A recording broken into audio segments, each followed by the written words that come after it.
guy. Take it away, Duane. Thank you, Hugh. Welcome, America. It is Duane Patterson filling in for Hugh all of this week. Good to have you here. Lots and lots and lots of stuff in the news today. We will be taking your phone calls in a little while. I will tell you what that's all about, but let me do the news because there is a ton of it to digest. Just a quick overview for the rundown. Big piece in the New York Times today by Adam Entus, Julian Barnes, and Adam Goldman. Intelligence suggests that a pro-Ukrainian group is responsible for sabotaging the Nord Stream pipeline, U.S. officials say. New intelligence reviewed by U.S. officials suggests that a pro-Ukrainian group carried out the attack on the Nord Stream pipelines last year, a step toward determining responsibility for an act of sabotage that has confounded investigators on both sides of the Atlantic for months. Very long piece, lots of speculation, lots of evidence pointing in that direction. Not entirely conclusive, but we're starting to get a handle on who might be responsible for doing that.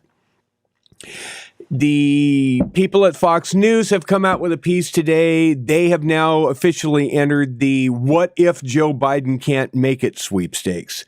Of course, earlier in the week and late last week, we saw different stories coming out saying that maybe J.B. Pritzker of Illinois might be the SOS candidate. There was a New York Times piece on that.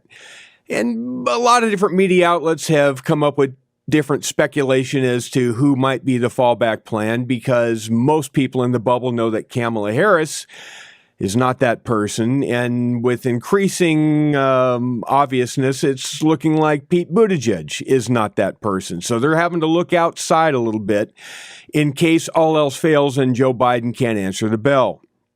Fox News' entry, Michelle Obama for 2024. Yes, I'm serious.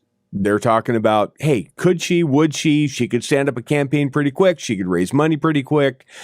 She's got name ID. She's got everything you could possibly want in a candidate if Joe Biden can't go. The only catch to it is that Michelle Obama has shown exactly zero interest at all for wanting to do a job like that. But that's what Fox News thinks is a possibility. Joe Biden's problems continue on the nomination front. There was an embattled FCC, Federal Communications Commission chair named Gigi Son, who I have played lots of cuts from her confirmation hearing. She had 2 or 3 different rounds on my after show, which is part of the Grand Old Pod in the Universe for subscribers. A lot of those cuts are long-form Senate confirmation hearings, 3, 4, sometimes 5-minute cuts. They're gold when you can do long-form radio. It's harder to do when you have normal commercial breaks and things like that. But the bottom line is this was a nomination that was doomed to fail. Why? Because it was a nomination that was controversial enough that even some Democrats were signaling, I can't really go with this, like Joe Manchin and John Tester and others were thinking, I don't want to go to the mattresses for this nominee. Joe Manchin is against it. Dianne Feinstein is unable to vote. She is dealing with a case of shingles. She has been hospitalized in San Francisco as of late. She's not expected to be back in D.C. for at least a month, not able to vote. Of course, John Fetterman is dealing with effects of depression caused by the stroke that he had last year on the campaign trail. He has been unable to carry out his duties in the Senate, unable to vote. So Chuck Schumer simply does not have the votes to put this nomination through. And after all of the delays and after all the controversies have piled up and no prospects, Gigi Son officially pulled her name from consideration. She is no longer there. The thing that's fascinating about that story is Kevin Collier over at NBC News, who did the piece for NBC News on this nomination failing. He says that the whole coverage of her downfall is, in parens, unsurprisingly downplaying the substantive reasoning behind partisan opposition to Son. It's worth noting that she was objectively one of the worst nominees Biden could have produced. That's actually Matt Whitlock. Kevin Collier says, confirming that consumer advocate Gigi Son has withdrawn her 20-month candidacy to join the FCC. She faced the most intense, bad faith, and often outright homophobic campaign against a nominee in the agency's history. That, of course, is absolute poppycock. And that's not reportage. That's not journalism. That's pretty partisan, actually, for a quote-unquote reporter for NBC News. The bottom line is, as the senators on the committee have outlined over the last 2 or 3 confirmation hearings, she has an entire public record on social media and other places saying the most extreme rhetorical things at Republicans, and she's supposed to be in a nonpartisan position of FCC chair, overseeing what speech looks like on the public airwaves. It wasn't going to happen. It wasn't going to happen anytime soon, and I'm glad that is now gone. In Virginia, Jerry Dunleavy writing in the Washington Examiner, a top U.S. high school, this would be the Thomas Jefferson High School for Science and Technology, part of the Fairfax County public school system, has collaborated with the Chinese state military. That's not a good thing. When one of our top STEM schools in the country is now taking money and working with the CCP, that's not typically a really good news story. Gretchen Whitmer is in the news again, the beleaguered governor of Michigan. Of course, a ice storm and severe winter weather worked its way across the country over the last week and a half. Was Gretchen Whitmer in Michigan to help oversee the damage of the storm and the cleanup from the storm? Why, no, she wasn't. You'll never guess where she was. Right down the road from me, a piece down in sunny San Diego, California.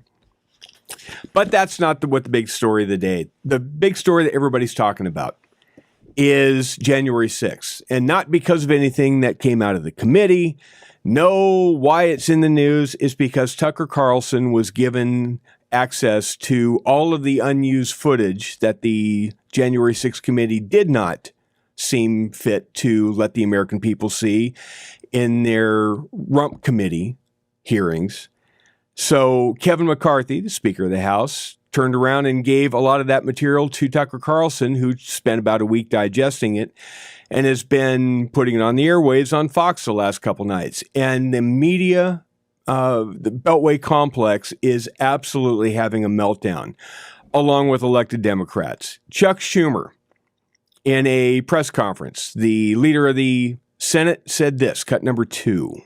These lies continue tonight. Rupert Murdoch, who has admitted they were lies and said he regretted it, has a special obligation to stop Tucker Carlson from going on tonight now that he's seen how he has perverted and slimed the truth, and from letting him go on again and again and again. Not because their views deserve such opprobrium, but because our democracy depends on it. Last night, our democracy depends on not showing you what happened and showing you the rest of the story. Look, I'm going to cut this down to the chase here because we're short on time. The person most responsible for what the selective outrage is because of why this got aired the way it did all falls in the lap of Nancy Pelosi. If she would have done a select committee the way the Congress has done every select committee outside of this one in its history, she would have let Kevin McCarthy, as minority leader, then minority leader, staff the January 6th Select Committee with whoever he wanted, like Jim Banks and Jim Jordan. She didn't. She chose to make it a rump committee. She plucked who she wanted to be on that committee so that it had its desired outcome.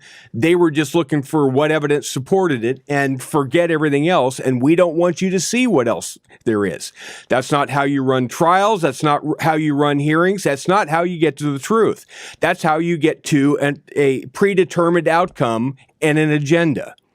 I'll have more on that after the break. Duane Patterson in for Hugh Hewitt. Again, you can get mad at Fox if you're on the left, but if you really want to be angry, get angry at Nancy Pelosi, because this could have been done all within the committee under normal business. We'll be back in just a couple of minutes. Duane Patterson in for Hugh Hewitt, wrapping up hour 2 of the Hugh Hewitt Show today, joined as I am on most weeks, usually in the producer's chair, but this time in the host chair, by Olivia Beavers, who is a phenomenal reporter over at Politico.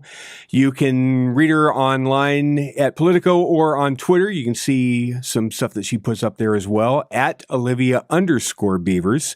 Hello, Olivia. Good to have you here. How are you? Hey, Duane. Good to join you. So we're going to get to your piece, which is a very fun piece, if not kind of sad and pathetic. But we're going to get to the George Santos piece in a minute, because there's lots in there that it's very good reporting, even though it's kind of kicking my side when they're down a little bit, but that's fine. But there's a couple other things that are going to be happening. And since you're the congressional reporter extraordinaire for Politico, there's 2 different sets of oversight hearings that are going to take place in the next week that I want to see if you're going to be plugged into or reporting on, or can give us any detail of what we might expect. One of those is the subcommittee to probe the COVID-19 pandemic. That's supposed to be in the offing next week. And the other one is the House Foreign Affairs Committee is going to be looking at Joe Biden's handling of Afghanistan and the pullout. Now, both of those are of great interest to me and of this audience. Do you have any insight as to what that may look like, who some witnesses might be, and what we can expect? Well, yes, but I actually think the Foreign Affairs Committee one is supposed to be today, this morning. Oh, okay. And so just went and double checked myself. But they have a series of different types of people. So they have people who were specialists in the military, in the U.S. Army. They have people who were part of sort of evacuation groups that were going back and trying to get Americans and U.S. allies out. When there sort of seemed like this stall at times from the Biden administration to admit that there were Americans left behind. So that would be like the Task Force Pineapple sort of founder and people. And then you have, Allied Airlift 21 as well. So I think that they're going to be talking a lot about the efforts to get people back home, even when the messaging from the White House was different. And I remember writing stories about it at the time, because there was some frustration on my end that story just at some point sort of disappeared from the press's focus. And I was like, no, this is a really big deal. So I remember talking to Task Force Argos and the efforts to get people back home. There's also another one, and it wasn't mentioned, there's a worldwide threats hearing this morning as well. So it's going to be a busy morning. You have the CIA director, the FBI director, the heads of the DNI, DIA, and NSA all coming in to testify today. So we might be able to see sort of what the national security landscape is going to look like as well. Do you know if on the witness list, maybe not in today's hearing, but somewhere in this overall focus, are they going to call John Ondrasik of Five for Fighting? Because he was one of the first guys actually on this and was very instrumental in trying to call out and get people connected and plugged into getting people out of there that were stranded and left behind. Off the top of my head, I don't know, but I will go and ask around, because I think that this is just sort of the start of what they want to do, is paint a picture about how the evacuation went. And going from where it started is definitely, in their best interest to pull that sort of story and pull that yarn. And I wanted to give 2 quick updates, because I know these are also committees that Hugh loves to talk about a lot. One thing to watch for the FBI's weaponization committee is they've had a letter out seeking the testimony of 16 FBI officials. If I understand it correctly, that deadline is today. And if they don't hear back, expect for, Jim Jordan to start working on subpoenas. Subpoenas. You betcha. You betcha. Yep. Absolutely. That's going to be a lot of fun. What you said there was another update too? Yes. And, for the Select China Committee, I know that McCarthy and Jeffries met with the full panel yesterday. And so that's sort of talking about their plans moving forward and reaffirming from both the two House leaders that they plan to keep this committee bipartisan, which is something that Chairman Gallagher has made a huge emphasis about. That's going to be fascinating to follow too. Now, very quickly before we jump to the Santos piece, Chuck Schumer in a press conference yesterday signaled that he was basically sawing off the rest of the limb underneath the House progressives after the DC crime bill fiasco. How angry are the House Democrats in total at how Joe Biden treated him? They're my understanding and from conversations, they're really frustrated. They feel like they had a complete flip-flop and they were sort of the ones who walked the plank and just kind of got pushed off in that sort of situation of saying, okay, well, President Biden's not going to support it. Oh, he is supporting this GOP resolution. So they're pretty pissed off. Okay, biggest takeaway from the Santos piece. We got about 30 seconds. What's the biggest takeaway? It's a great piece. Everybody should go to Politico and read it. Olivia Beavers. What is the biggest takeaway? The biggest takeaway is how fierce these new New York Republicans are in trying to separate themselves from Santos from legislation, calling for him to resign, all the above. And then it's just spilling out into the public with this war of words. And Santos isn't taking it quietly, so it's becoming very dramatic. Yeah, it is. It's a great piece, Olivia. It really is. It's kind of sad, but it's great reporting. Olivia Beavers at Olivia_Beavers. Thank you very much. Thank you, Hugh. Hour 3 of the Hugh Hewitt Show is straight ahead. Duane Patterson filling in for Hugh this week. Joined at this time, when we are lucky, by Geraghty the Indispensable at Jim Geraghty at Twitter. You can read Jim, the National Review senior political correspondent, and his missives over there pretty much all day, every day. Jim, I got 4 things for you, and a couple of them you're expecting, a couple of them you should be expecting. Number 1. Let me posit my theory on the Tucker J6 fury that is enveloping DC, and see if you think I'm wrong. This is something that we would have had. This conversation would have been had Nancy Pelosi allowed Kevin McCarthy to put the people he wanted on the committee when the committee was stood up. And we would have had some of this contra narrative video as part of the hearings, part of the testimony, maybe in minority press conferences from the committee. But this wouldn't have all been new stuff to all of us, and it wouldn't have been having to go through Tucker Carlson and Fox News had Nancy Pelosi not screwed the pooch with the committee in the first place. Duane, I think that is largely correct. I think that, if there had been Jim Jordan or other Republicans not named Liz Cheney, then you would have seen more arguments like this. It would not have been a clean narrative coming out of the January 6th Commission. Having said that, I think what we're seeing here is basically the argument a lot of Republicans would like to see. A great many people on the right know that January 6th was bad and an embarrassment. And they're very eager to hear anything that would mitigate how bad it was or how much of an embarrassment it was.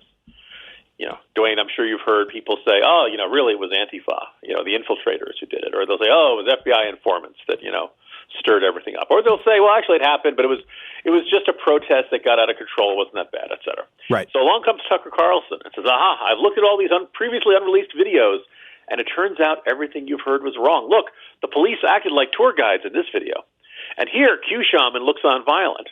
And we're just going to hand wave away. It was just, like people thought they were getting a tour.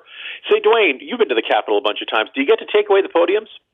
No. And again, I haven't changed my mind on it at all. I think the people that went into that building should be prosecuted to the fullest extent of the law. They should have due process, serve whatever time they've got to serve, and get on with their life and be done with the thing. Yeah, but a lot of people on the right are very going to eagerly embrace anything Tucker Carlson puts out there. But here's my question. It reassures them that this wasn't quite so bad and it wasn't quite so embarrassing. But here's my question. Does it really change anybody's opinion that didn't already, that had an opinion already going in, one side or the other?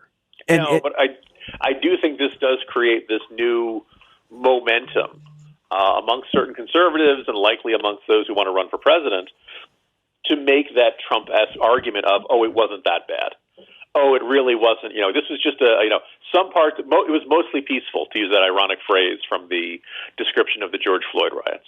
And that's fair. I think where you and I probably disagree is my conjecture is that the people that would come down after Tucker Carlson reports with that viewpoint kind of went into the Tucker Carlson with that viewpoint, and this was just justification for it. The problem is that it's a nonsensical argument. At the end, it was still people smearing feces on the walls. I get it. Now, something that I think we can totally agree on is Karine Jean-Pierre is the absolute worst at this.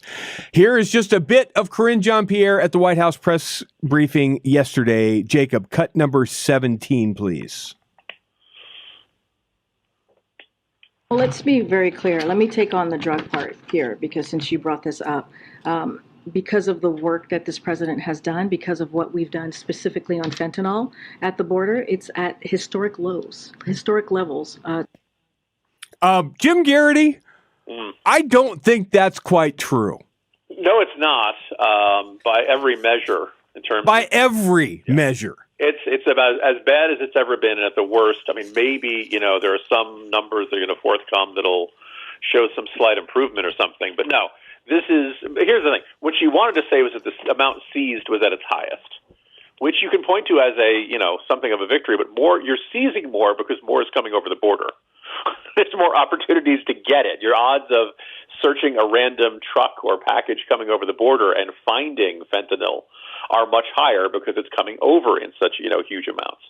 I mentioned that in the corner yesterday, and I'm writing today about this in the Morning Jolt about this purported shift on detaining migrant families. The idea that maybe after denouncing the policy when Trump did it, Biden is reportedly thinking about bringing it back. And I think what it demonstrates, one, is that actually they're genuinely worried about the border as an issue in 2024. It didn't hurt them in the midterms as much as they thought it was, but they know this is seen as a big federal presidential level issue. Trump's out there. Trump's going to be beating the drum on this, but I think any Republican is going to be saying you have failed in your duty to protect the country. And all the fentanyl overdoses are a consequence of that failure to stop this, garbage from coming into our country, this poison. And it's going to resonate a great deal. So you have two things you can do. You can flip-flop and go back to the Trump policies and hope nobody notices. And, of course, people will notice.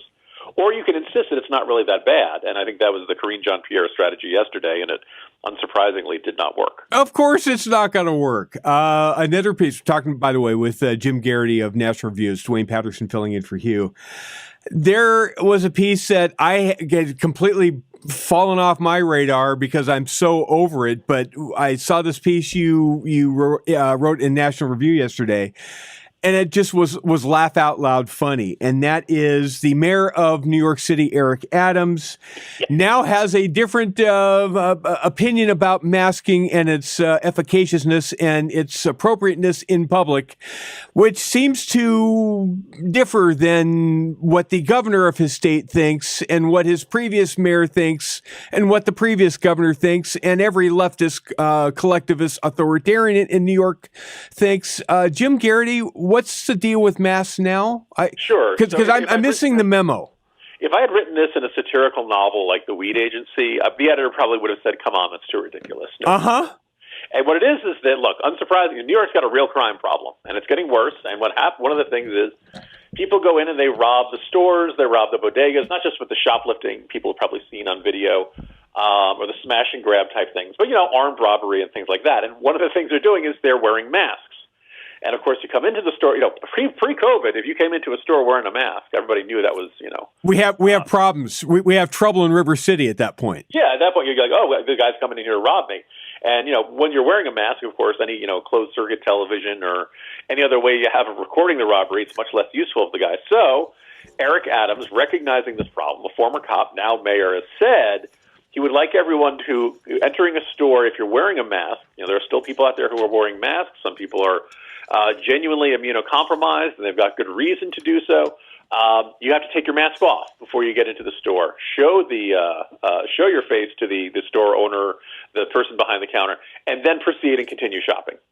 Now, so in a way, we've gone from, yes, you absolutely must wear your mask, to, okay, it's not, to now, you absolutely must, or at least the mayor is requesting you take off your mask, even if you really, really want to keep it on. So my suggestion, Duane, was that everybody should switch sides. Now, everybody who refused to wear a mask and thought that the city policies were fascistic and wrong, well, I think they should now say, no, I'm going to put on a mask, and I'm not going to take it off. You can't make me. I'm going to go in and I'm going to keep my mask on, even though I hate wearing a mask. And everybody who previously had been like, no, all those Karens out there said you have to wear a mask.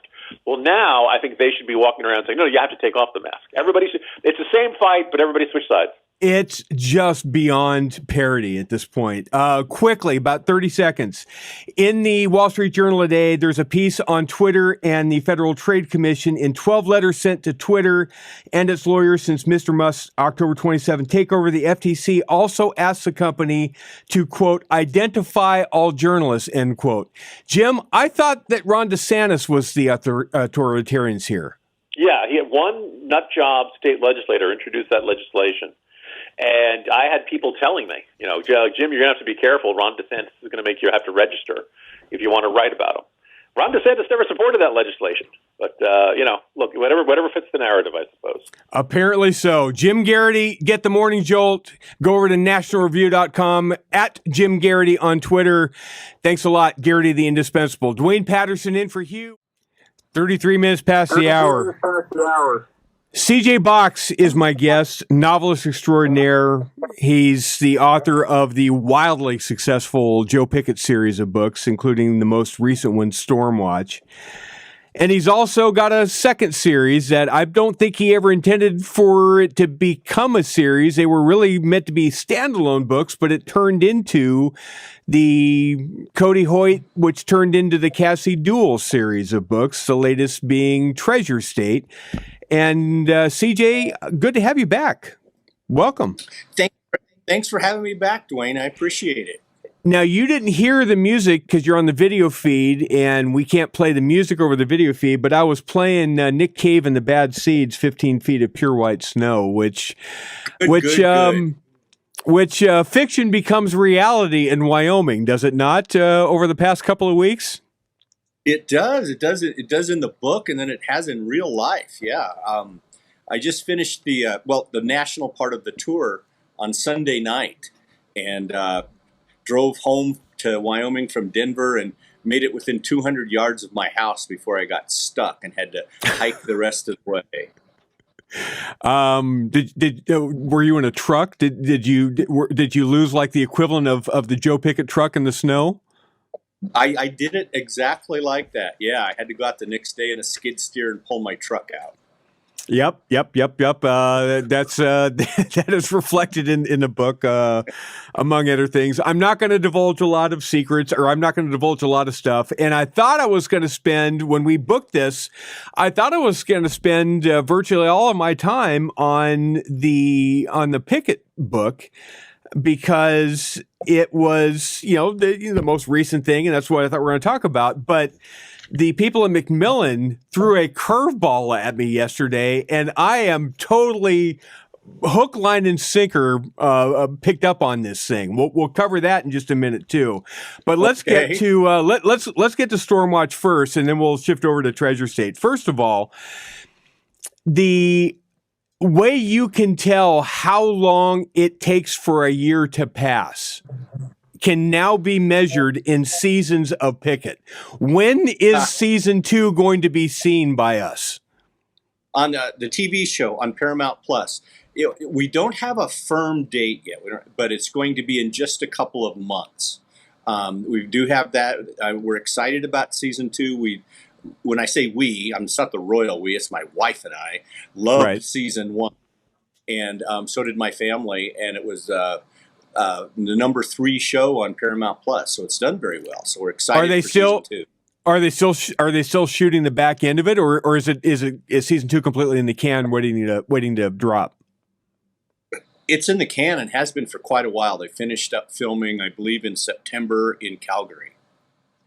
Do they have orders for a season 3, and when would they start shooting that? They have not. I think they want to see how season 2 does before they do. Season 2 will be a smash. Season 1 was terrific. Season 1 was great. Thanks. Well, we're optimistic. Okay, let's get to some of the things in the book quickly. I want to cover the concept of the CCP and their infiltration into the university system. How did that make its way into Wyoming and a Joe Pickett book? And is there more that you think can be fleshed out of that subject, or do you think you pretty much tapped that out in this book? Well, I don't know if there can be more, but the impetus of that storyline, like a lot of storylines, honestly, Duane, come from listening to the Hugh Hewitt Show, following the news. I was kind of horrified and surprised a couple of years ago to find out how far that CCP has reached into, especially academia in the U.S. And I wanted to put that, just like I always do, it's kind of a juxtaposition. The last place you would expect any kind of infiltration or influence would be in a state like Wyoming. But there is some sensitive stuff in Wyoming universities, is there not? There is, because it's known for being a leader in energy development and fracking, as well as cryptocurrency.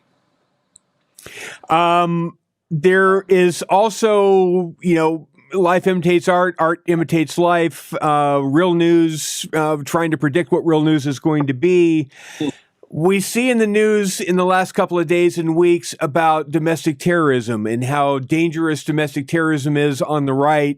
We saw a piece in the Atlantic that, there's dangerous rhetoric and extremism on both the left and the right, but because of it's from the Atlantic, the right's got to clearly be 100 times worse.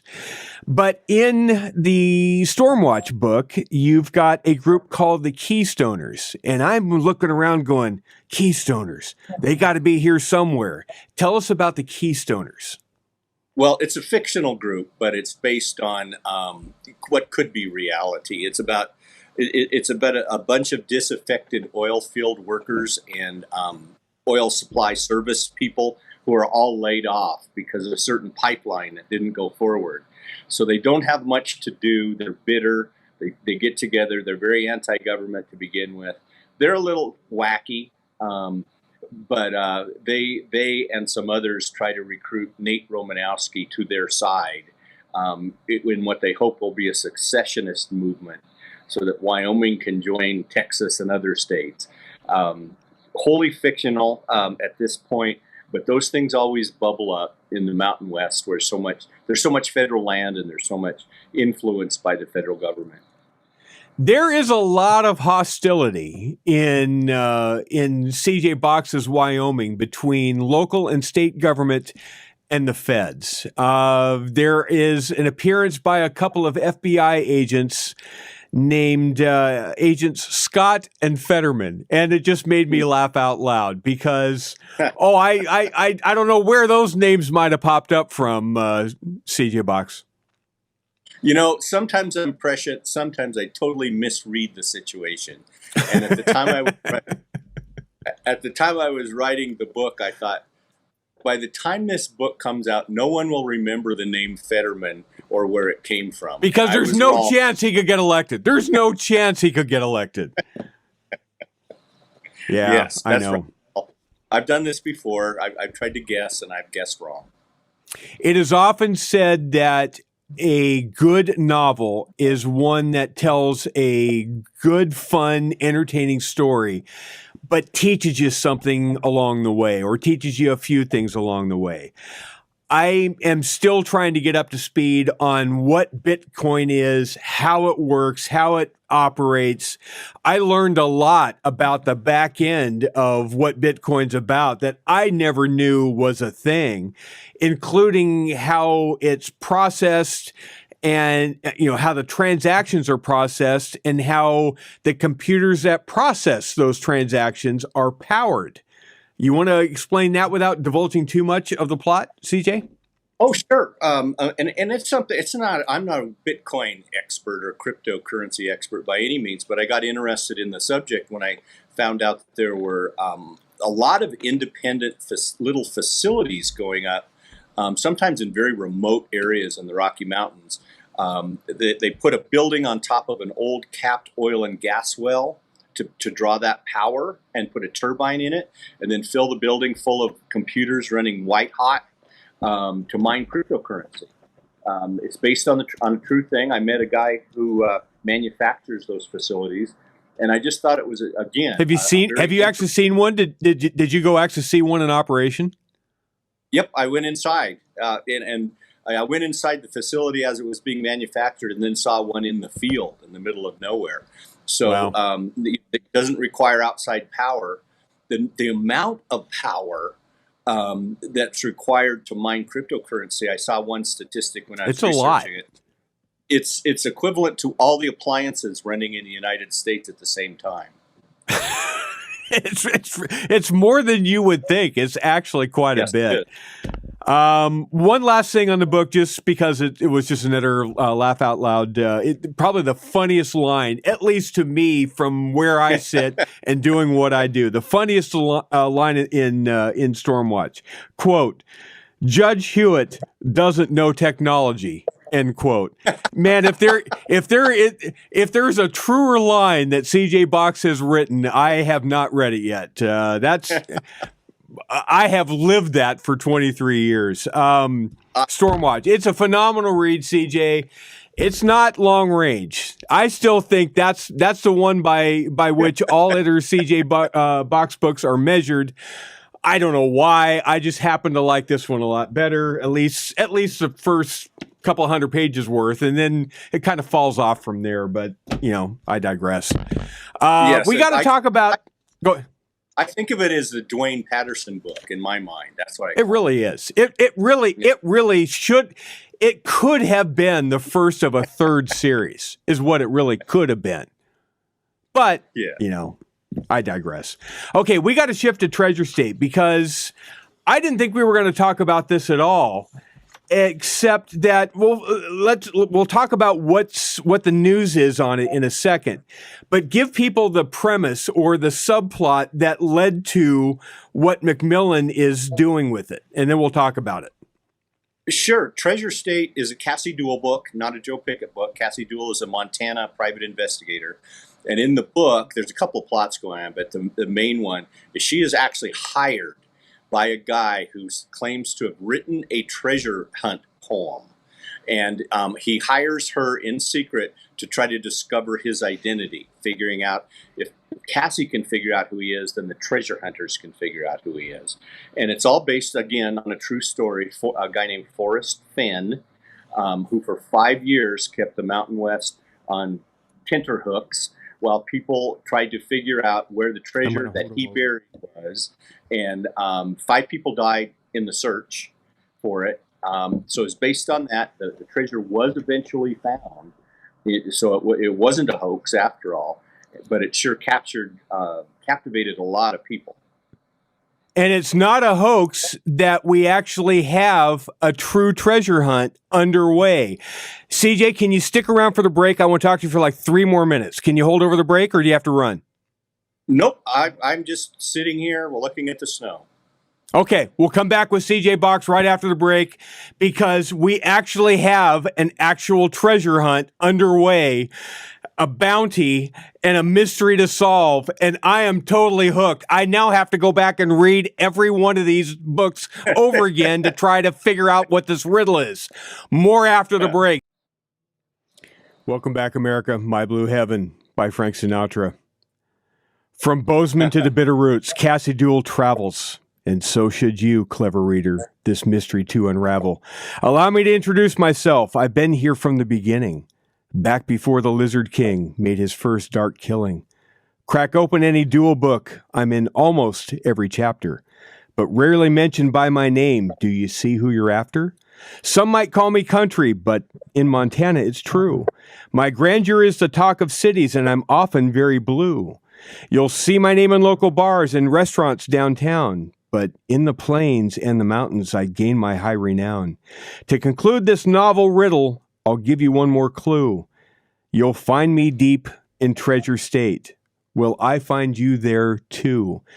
If you can solve the mystery, the person or the thing that this mystery is pointing to, and you go to CJ Box's Twitter page, which is at CJ Box Author, there's a link that will take you to Macmillan, his publisher, and there is a contest. There's a form you can fill out. You can get a signed copy of Treasure State. CJ Box, the big question to me, I will give you total props for all time if you can tell me that this was all part of the master plan, that you wrote the whole series of books thinking there was going to be this at some point, and that this wasn't just some really smart person at Macmillan who came up with a stunt. Well, Duane, I have to say, as usual, it wasn't part of the master plan. Darn it. It is a smart person at the publisher, young guy. Oh, it's brilliant. It's brilliant. Came up with this idea, and I thought it was fantastic as well. And he put it out in kind of a limited way when Treasure State came out last September, and now with the paperback about ready to come out, they've decided to do it a little more on a bigger scale. And I think it's a hoot. I think it's fun. Did you know what he was talking about when he did the riddle? I mean, did he try to stump you with the riddle? He did. Yeah, we were one night. Did you know what it was? I did immediately. Well, that's disturbing. Because I've read every one of these books too. I should know this, and I don't. Now, I don't care about the contest. I mean, Chuck, you and I are friends. If I wanted a signed copy of the book, I'd say, "Hey, Chuck, I need a signed copy of the book," and I'd have one. So I don't care about winning the contest, but it frosts me that I don't know this off the top of my head. When this is over, I will DM you the answer, and you'll just smack your head and say it was there all along. Well, no, no, you're not going to do that. I'm going to go read the books, and I'm going to have to figure it out. So what comes next? This coming year every year is a Pickett year, but every other year is a dual book. So we've only got one book to expect this coming year. That's right, and I've already about a third done with the next Joe Pickett book. I'm not sure when the next Cassie Duel book will be. It may be a couple of years. It's just, that pace of a book and a half a year is pretty tough. But I don't know how you did it. That's crazy to me that you were able to be that prolific. But I commend you for doing it as much as you did. CJ, thank you very much for sticking over the break. It's always a hoot talking to you. We've been friends for a long time, off air as well as on air, and the emails we have traded back and forth are kind of legendary amongst our own little circles here. So that's right. I look forward to the next thing and trying to outguess the plot line yet again and failing miserably. But in the meantime, I've now got to go backwards and figure out what this riddle is. Thanks, Chuck. Oh. Well, thank you, Duane. And, there's no reviews that I look forward to more every book than yours. Seriously. Well, I appreciate that. Someday we may try to put those out there somewhere just to be fun with it. But anyway, CJ Box, all things CJ Box at CJ Box Author, or you can go to cjbox.net is the website. And by the way, Chuck, get your people to put this riddle thing, put it up on the website too. I don't think it's there as of this morning. It needs to be. It does need to be. Yep, I agree. Thanks, Chuck. I appreciate it. We will talk down the road. I got to go back and read. I got to breathe the bitter roots all over. I got to read all this stuff again. Thanks, Chuck. See ya. Thanks so much, Duane. Bye. I want to close out by reminding you about our Food for the Poor campaign. Look, the border is a disaster, right? I mean, Corinne Jean-Pierre, I've got a couple more cuts of video that we could play talking about how just nonsensical border policy is and how many people are still streaming across. You can mitigate the problem in large parts by keeping people in their countries of origin, like what goes on in Honduras. Adam, let's play that cut. 2/3 of the country is in a food crisis. We are talking of 400,000 small producers' families, and each family has at least 5 members. There are 3.2 million Hondurans living in a situation of poverty and hunger. Please help. 855-359-HOPE. 855-359-4673 or text Hugh to 91999. It makes all the difference in the world to these people. Hugh to 91999. Please do it today. Duane Patterson in for Hugh. We'll be back tomorrow for the Thursday edition of the Hugh Hewitt Show. Thanks, everybody. See ya.